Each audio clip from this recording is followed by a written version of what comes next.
A/B testing is the go-to strategy for most people starting to experiment, and for a good reason. It's pretty simple to implement, but there's a few things you need to know in order to do A/B testing properly and get the right conclusions out of it. So how does A/B testing work? Essentially, we split our traffic into two groups, the A variant and the B variant.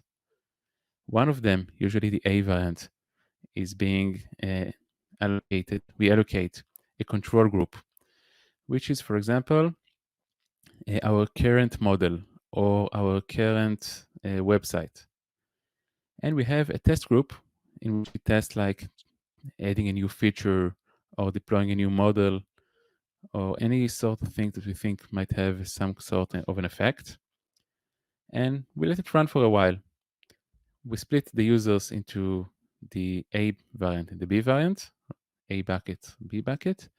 And after a while, we measure what is the amount of clicks or dollar value or purchases that we got for each variant.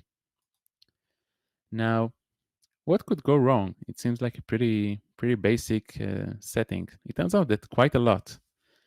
Let's try and highlight a few of the use cases and a few of the pitfalls that we encountered. For example, one of them is splitting the data in a manner that is not random. For example, we had a client that had one server on the East Coast and another server on the West Coast. And because it was easier just to deploy one version of the software to one server and the other version to the other server, that's what that client actually did. But unfortunately, the user behavior in the East Coast and the West Coast is different enough.